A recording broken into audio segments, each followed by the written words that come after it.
Okay मित्रों, last lecture में editing विषय चर्चा करी हती।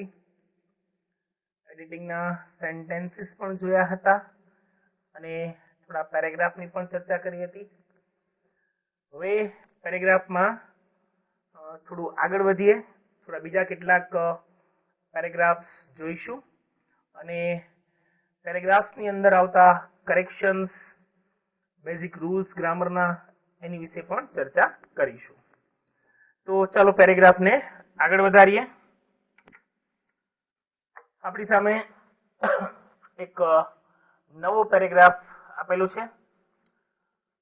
तमने हूँ एक 15 सेकंड नो टाइम आपू छुं वांचवा माटे। वांचो, विचारो अने जुओ के क्या भूल छे। हवे तमे पण भूल शोधवा माटे यूज्ड टू थई गया छो, तमने पण फावट आवी गई हशे। चलो वांचो, विचारो कि क्या कई भूल होई शके। बराबर।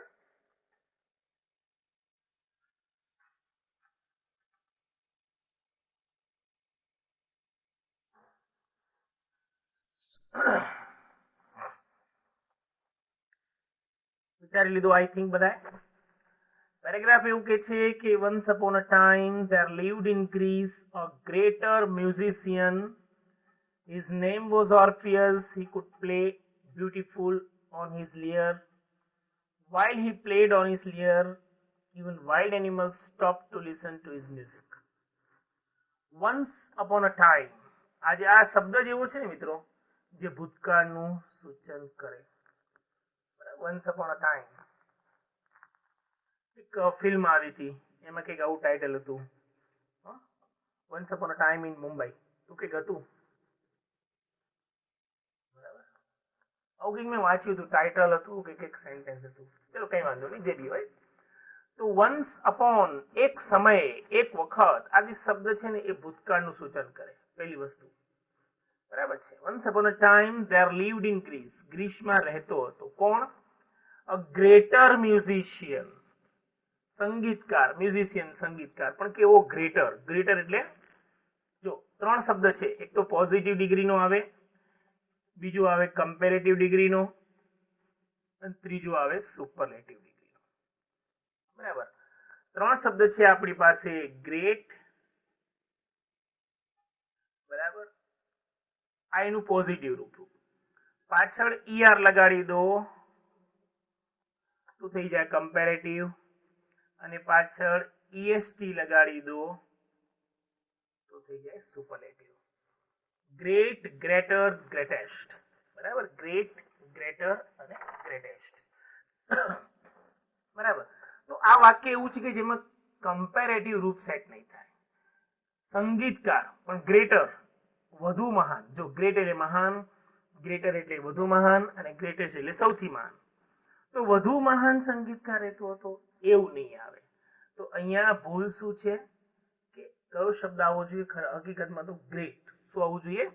ગ્રેટ। કે ભાઈ એક સમયે, એક વખત ગ્રીસમાં એક મહાન સંગીતકાર રહેતો હતો, તો અહીંથી આ શબ્દ નીકળી જશે। બરાબર। એટલે ખાલી શું આવશે? Great. Once upon a time there lived in Greece a great musician. ગ્રીસમાં એક મહાન સંગીતકાર રહેતો હતો। His name was Orpheus. એનું નામ ઓર્ફિયસ હતું। He could play beautiful on his lyre. હવે આનું ગ્રામર તમને બેઝિક કહું। જુઓ, અહીંયા જે પ્લે શબ્દ છે ને મિત્રો, આ જે પ્લે શબ્દ ક્રિયાપદ છે। યાદ રાખજો, ક્રિયાપદ પછી આવતો શબ્દ હંમેશા ક્રિયા વિશેષણ હોય। બરાબર। અને ક્રિયા વિશેષણની ખાસિયત છે કે ક્રિયા વિશેષણ મોટા ભાગે એલવાય પ્રત્યય લઈને આવે। ક્રિયા વિશેષણ મોટા ભાગે કયો પ્રત્યય લઈને આવે? એલવાય। હવે બ્યુટીફુલ એ તો વિશેષણ છે, સુંદર। આપણે મૂકવાનું શું છે? ક્રિયા વિશેષણ। તો આની પાછળ એલવાય ઉમેરી દો તો શું થઈ જાય? ક્રિયા વિશેષણ। એટલે શું આવી જશે? Beautifully. He could play beautifully on his lyre. Lyre, lyre એટલે વીણા। તે પોતાની વીણા ઉપર, તે પોતાની વીણા ખૂબ સુંદર રીતે, બ્યુટીફુલ એટલે સુંદર, અને બ્યુટીફુલી એટલે સુંદર રીતે વગાડી શકતો હતો। બરાબર છે. while he played on his lyre, જ્યારે એ પોતાની વીણા વગાડતો. હવે અહીંયા બેઝિક ગ્રામર તમને કહું. અહીંયા આપણી પાસે છે ને બે શબ્દો છે. સમયદર્શક શબ્દ આપણી પાસે અહીંયા મિત્રો બે છે. એક when અને બીજો આવે while. ઓકે, તો સીધો નિયમ એ છે કે when પછી હંમેશા સાદો કાળ આવે અને while પછી હંમેશા ચાલુ કાળ આવશે. ઓકે, તો અહીંયા he played, આ played શું થઈ ગયું? સાદો ભૂતકાળ થઈ ગયો. તો સાદો ભૂતકાળ શબ્દ હોય તરત પાછળ, મતલબ સાદો ભૂતકાળ, તો એની આગળ ખરેખર શું આવવું જોઈએ? આપણી પાસે અહીંયા when આવવું જોઈએ. અહીંયા શું આપેલું છે? while આપેલું છે. ધેટ મીન્સ કે અહીંયા શું થઈ જાય? while ના સ્થાને when થઈ જાય. ઓકે, જોઈ લઈએ આપણે જવાબમાં. દેખાય છે? એક છે ને મિત્રો, ગ્રેટર નું ગ્રેટ કર્યું, બ્યુટીફુલ નું બ્યુટીફુલી કર્યું અને while નું when કર્યું. ઓકે, ચલો નેક્સ્ટ પેરેગ્રાફ છે આપણી પાસે. વાંચો શાંતિથી. બરાબર, વાંચો, વિચારો કે કઈ ભૂલ હોઈ શકે. બરાબર છે.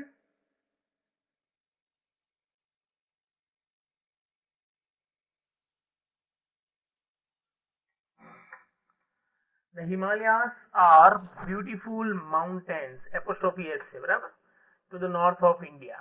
It stretches for 2000 miles from Kashmir to Assam. The tops of the mountains are covered of snow throughout the year. બરાબર. The Himalayas are beautiful mountains to the north of India. ભારતની ઉત્તરે સુંદર પર્વતમાળા. હિમાલય એટલે પર્વત અને માઉન્ટેન્સ પર્વતમાળા છે. કોઈ એક જ પર્વત નથી, આખી આખી પર્વતોની શૃંખલા છે. તો પર્વતમાળા. બરાબર, તો અહીંયા ખરેખર ભૂલમાં શું આપેલું છે? એપોસ્ટ્રોફી એઝ આપેલું છે ને, એની જગ્યાએ શું છે? માત્ર એસ થઈ જાય. માઉન્ટેન્સ, એપોસ્ટ્રોફી એસ નીકળી જાય અને એસ અંદર ખસી જાય. કહેવાનો કે બહુવચન થઈ જાય. Mountain, mountains. બરાબર. બીજું છે ઇટ સ્ટ્રેચ. હવે સ્વાભાવિક છે પર્વત અને પર્વતમાળા. પર્વતમાળા એટલે એક કરતા વધારે પર્વતો, આખી શૃંખલા હોય, આખી લાઈન હોય, આખી હરોળ હોય. ઓકે, તો અહીંયા થઈ ગયું બહુવચન. તો ધેટ મીન્સ અહીંયા પણ શું થઈ જાય મિત્રો? બહુવચનમાં શું થઈ જાય?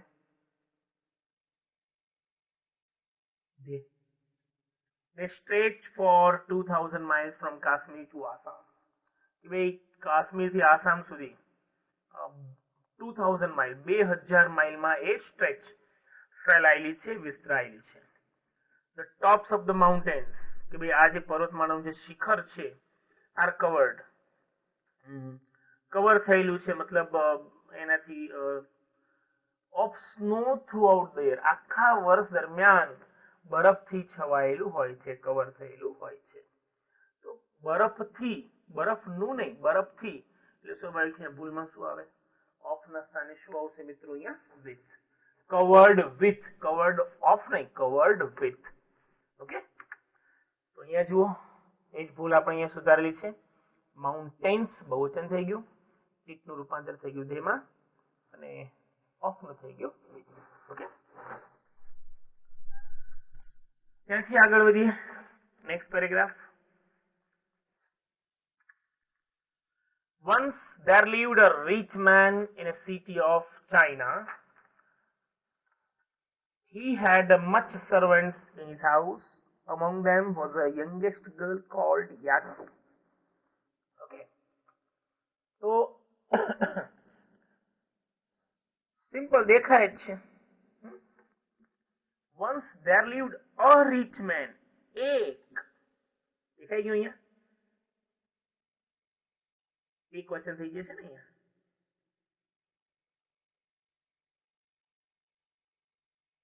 મેન, MEN બહુવચન, એક વચન શું થાય? MAN.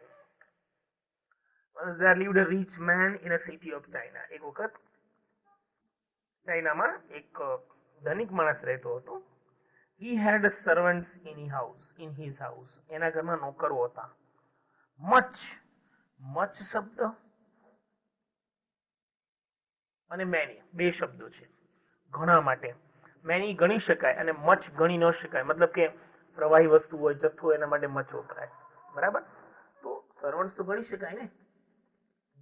બરાબર, ગણી શકાતી વ્યક્તિ હોય, પુરુષવાચક શબ્દ હોય, તેના માટે શું વપરાય? he had many. શું આવે? ઘણા. he had many servants in his house. એના ઘરમાં ઘણા નોકરો હતા.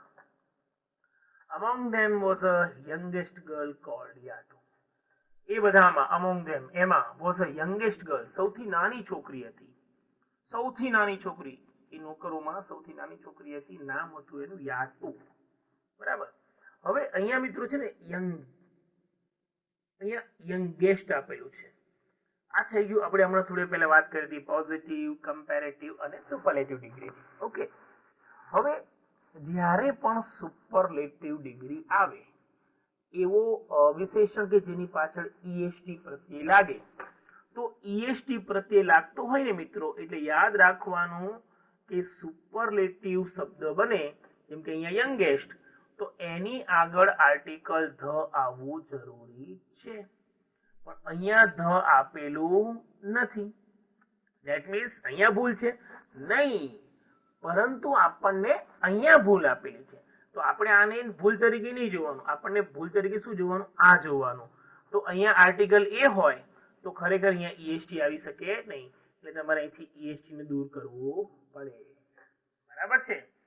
તો સમજાઈ ગયું? 3 ભૂલ સુધરી. બરાબર. જો અહીંયા જવાબમાં પણ એ જ છે. once there lived a rich man, men નું થઈ ગયું man, much નું થઈ ગયું many, અને youngest નું થઈ ગયું young. ઓકે, બરોબર. થોડા બેઝિક ફંડા છે આ, બાકી તો આના માટે કોઈ સ્પેશિયલ અલગથી નિયમો તમારે વાંચવાના જરૂર નહીં પડે. બટ જે આપણે થિયરી ચલાવીએ છીએ, ગ્રામરની બેઝિક રૂલ છે, એ તમારા મગજમાં હોય તો આ બધી વસ્તુ એકદમ ક્લિયર થઈ જશે. Next, patriotism is one of the noble sentiments a man could have. Patriotism makes the foundations of the country strongly. Patriotism, દેશભક્તિ, એના ઉપરથી બને પેટ્રિયટ, દેશભક્ત. દેશભક્ત, પેટ્રિયટ, પેટ્રિઝમ. અહીંયા પહેલો શબ્દ આપેલો છે પેટ્રિઝમ, દેશભક્તિ. Patriotism is one of the noble sentiments, એક ઉમદા ભાવ છે. અ મેન કુડ હેવ, દરેક માણસમાં હોઈ શકે. દરેક માણસમાં દેશભક્તિ નામનો એક ઉમદા ગુણ હોઈ શકે, હોય છે. બરાબર. Patriotism makes the foundation of the country strongly. Patriotism, દેશભક્તિ જે છે એ દેશનું ફાઉન્ડેશન બનાવે છે, આધાર બનાવે છે. સ્ટ્રોંગલી, એકદમ મજબૂત રીતે. બરાબર. દેશભક્તિ દેશનો આધાર ખૂબ મજબૂત બનાવે છે. ક્લિયર? તો અહીંયા આવશે, હવે સમજો, અહીંયા આર્ટિકલ ધ આપી દીધું. હમણાં થોડી વાર પહેલા જ આની આગળના પેરેગ્રાફમાં ચર્ચા કરી હતી કે આર્ટિકલ ધ આવે એટલે પાછળ શું થઈ જાય? કયું રૂપ થઈ જાય? સુપરલેટિવ રૂપ થઈ જાય. એટલે અહીંયા શું આવી જશે? ઈએસટી, ઈ તો છે એટલે માત્ર શું લાગે? એસટી લાગે. નોબલેસ્ટ થઈ ગયું. બરાબર. પેટ્રિઝમ, પેટ્રિઝમ નહીં, દેશભક્તિ નહીં, દેશભક્ત બનાવે છે દેશને. દેશનો પાયો મજબૂત. એક દેશભક્ત દેશનો પાયો મજબૂત બનાવે છે. તો અહીંયા દેશભક્તિ નહીં, દેશભક્ત બનાવે છે. તો શું આવવું જોઈએ? પેટ્રિયટ, PATRIOT. એટલે અહીંયાથી શું નીકળી જશે મિત્રો? ઇઝમ નીકળી જશે, TISM. બરાબર, સોરી, ઇઝમ નીકળશે. બરાબર, એટલે પેટ્રિયટ બચશે. આટલું નીકળી જશે. PATRIOT. Patriot makes the foundation of the country strongly નહીં, સ્ટ્રોંગ, મજબૂત બનાવે છે. Okay, strong. Patriot makes the foundations of the country strong. Clear? જોઈ લો જવાબમાં. નોબલ નું થઈ ગયું નોબલેસ્ટ, પેટ્રિઝમ નું થઈ ગયું પેટ્રિયટ, અને સ્ટ્રોંગલી નું થઈ ગયું સ્ટ્રોંગ. ઓકે, ચલો 11મું પેરેગ્રાફ છે. શાંતિથી જુઓ અને સમજો શું કહેવા માંગે છે. A cock was walking up or down a farm looking for food. કોકડો ખેતરમાં આમ તેમ for food ખોરાક માટે આમ તેમ walking up ચાલતું હતું, દોડાદોડ કરતું હતું. He was hungry, તે ભૂખ્યો હતો, and had not got even a single grain from morning. અને સવારથી એને એક દાણો પણ ખાવા માટે મળ્યો નહોતો. તો આ પેરેગ્રાફ શું કહે છે? Cock was walking up and down, up or down નહીં, આમ તેમ. આખો એક શબ્દ છે અપ એન્ડ ડાઉન, આમ તેમ, ઉપર નીચે એમ. તો અહીંયા પહેલી ભૂલ પકડાય મિત્રો. પહેલી ભૂલ શું પકડાય? અહીંયા ઓર ના સ્થાને શું આવી જાય? Up and down. શું આવે? Up and down. ઓકે. પછી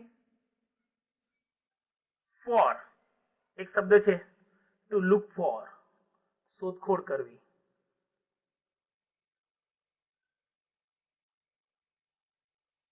અહીંયા ફોર નો સ્પેલિંગ ખોટો આપેલો છે, દેખાય છે? 4 આપેલું છે, આપણે FOR જોઈએ છે. તો અહીંયા ભૂલમાં શું આવશે? FOUR ની જગ્યાએ FOR. He was hungry, તે ભૂખ્યો હતો, and had not got even a single grain, એને એક પણ દાણો નહોતો મળ્યો. સવારથી શું આવશે? since. ગ્રામરની દ્રષ્ટિએ શું આવે? ખોટું છે. શું આવશે? from ની જગ્યાએ since. ઓકે, મળી ગયો જવાબ. for નું end, for નું FOR અને from નું since. Next paragraph. A man saw something shine. એક માણસે કંઈક ચમકતું જોયું. in the grass, ઘાસમાં. હો cried he, બરાડ્યો, બૂમ પાડી, ચીસ પાડી. હો that for me, એ મારા માટે. and he picked it up, અને તેણે એ ઉપાડી લીધું. it was a pearl, A pearl હતું એટલે કે મોતી હતો. he cried, એ બરાડ્યો, ફરી બૂમ પાડી. how will I do with a pearl, કે હું આ pearl મોતીનું હવે કેવી રીતે કરીશ? કેવી રીતે એવું ના બોલાય, શું બોલાય? શું કરીશ? તો પહેલી ભૂલ તો અહીંયા પકડે છે કે અરે હવે આ મોતીનું શું કરીશ. એટલે પહેલી ભૂલ પકડાઈ ગઈ. અહીંયા શું આવી જાય મિત્રો? શું આવી જાય? વોટ. શું આવશે? વોટ. બરાબર. બીજું, a man saw something, માણસે કંઈક જોયું. ઘાસમાં ચમકતું જોયું. શાઇન એટલે ચમકવું, પણ આપણે અહીંયા સેન્સ શું કાઢવાનો છે? વાક્યનો ભાવાર્થ શું કાઢવાનો છે? ચમકવું નહીં, ચમકતું જોયું. ચમકતું એટલે વર્તમાન કૃદંત થઈ ગયું, પાછળ ING ઉમેરવાનું છે મિત્રો. એટલે આપણે એ દૂર કરીને શું મૂકવું પડે?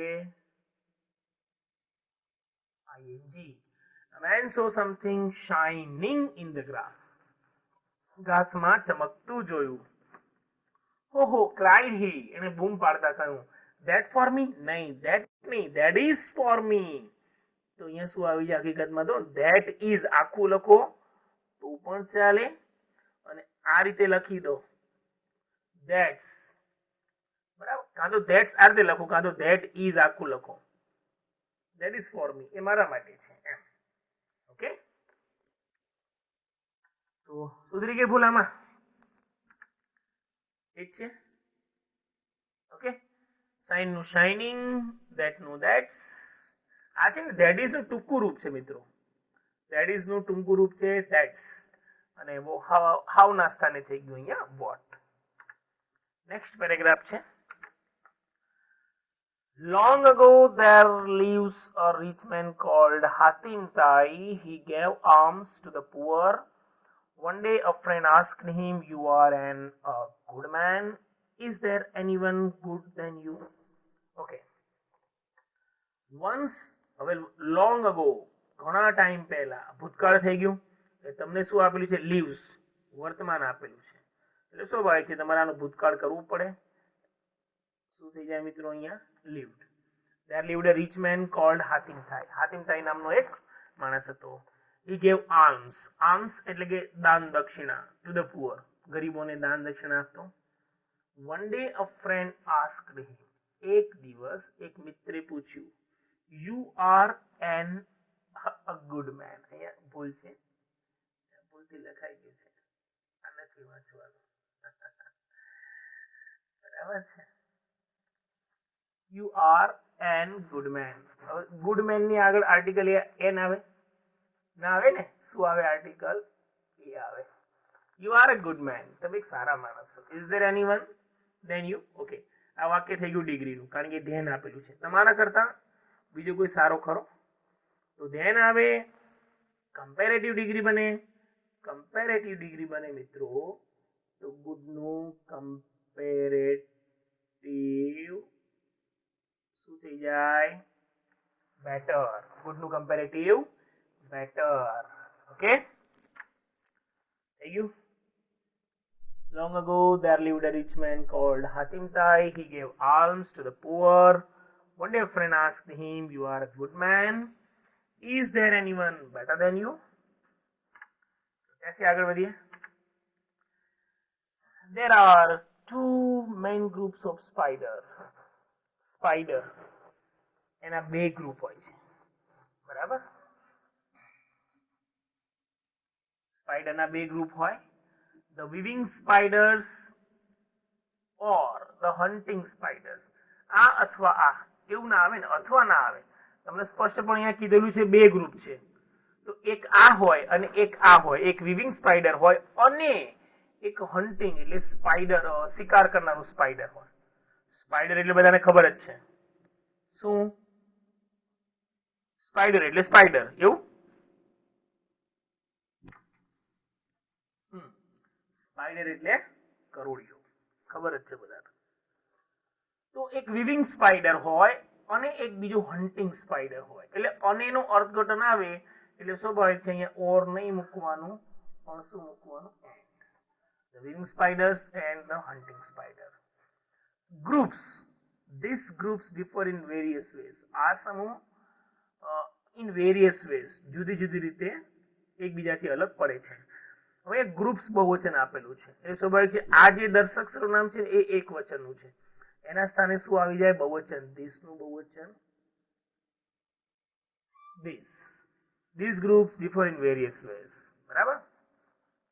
The weavers have biggest spinnerets than the hunting spiders. Weavers હોય એ હન્ટિંગ સ્પાઈડર કરતા સારું એવું મતલબ સ્પિન કરી શકતું હોય, વણી શકતું હોય છે. તો અહીંયા બિગેસ્ટ આવશે. વિચારો, અહીંયા ધ્યાન છે, કમ્પેરેટિવ ડિગ્રી બને, બરાબર? તો કમ્પેરેટિવ ના નિયમ પ્રમાણે શું આવે મિત્રો? હમણાં થોડી વાર પહેલા જ વાત થઈ આપણે, બોલો. કમ્પેરેટિવ ના નિયમ પ્રમાણે અહીંયા શું આવે? ઈએસટી ન આવતા બિગર, એટલે ઈએસટી નીકળી જાય અને શું આવે? Bigger. The weavers have bigger spinners than the hunting spiders. Okay? સમજાય છે? જો નીચે જ પ્રમાણે આપણે સુધારો વધારો કરેલો છે. Next paragraph. Just some time ago the sun will shine brightly. હજુ થોડા સમય પહેલા સૂર્ય તેજોમય પ્રકાશતો હતો, પ્રકાશી રહ્યો હતો. Suddenly અચાનક the sky was covered from the dark clouds. અચાનક જે સ્કાય છે, આકાશ છે, એ અંધારિયા વાદળોથી ભરાઈ ગયું. હમણાં પેલું એક હિમાલયની પર્વતમાળા બરફથી છવાયેલી હતી એમ. અહીંયા અંધારિયા વાદળોથી, એટલે તમને ખ્યાલ આવી ગયો શું કહેવા માંગુ છું. Soon it started, okay, rain. હવે નિયમ સમજી લઈએ. હજુ થોડા સમય પહેલા સૂર્ય તેજોમય રીતે પ્રકાશતો હતો. સૂર્ય તેજોમય રીતે પ્રકાશતો હતો એટલે ડેફિનેટલી તમે ખ્યાલ આવી ગયો હશે કે શું હું કહેવા માંગુ છું. ચાલુ ભૂતકાળ પ્રકાશતો હતો એટલે અહીંયા ચાલુ ભૂતકાળનો નિયમ લાગુ પાડો તો શું આવે? was shining. was shining. Okay. અચાનક the sky was covered બોલો બોલો વેટ. ફ્રોમ નું શું થઈ જાય મિત્રો અહીંયા? બરાબર, ના થી ભરાયેલું હોવું, છવાયેલું હોવું, તો ફ્રોમ ના સ્થાને આવી જાય વિથ. સુનિલ સ્ટાર્ટેડ, અચાનક વરસાદ પડવાનો શરૂ થયો. બરાબર, વરસાદ પડવો, સ્ટાર્ટ શબ્દ એવો છે કે જેની પાછળ આઈએનજી આવશે. અમે લખવાનું શરૂ કર્યું, વી સ્ટાર્ટેડ રાઇટિંગ, એટલે અહીંયા વરસાદ પડવાનો શરૂ થયો. શું આવે? સુનિલ સ્ટાર્ટેડ રેઇનિંગ. ઓકે, દેખાય છે? બીજો paragraph. is always agrees to me whenever I am discussing anything with him. He argued very calmly and tries to tease me. is always agrees, મારી સાથે, હું કોઈ વ્યક્તિ છું, તો જ્યારે કોઈ વ્યક્તિ સાથે સહમત થવાની વાત હોય ને મિત્રો, ત્યારે એગ્રી ટુ ના લખાય, પરંતુ એગ્રી વિથ લખાય.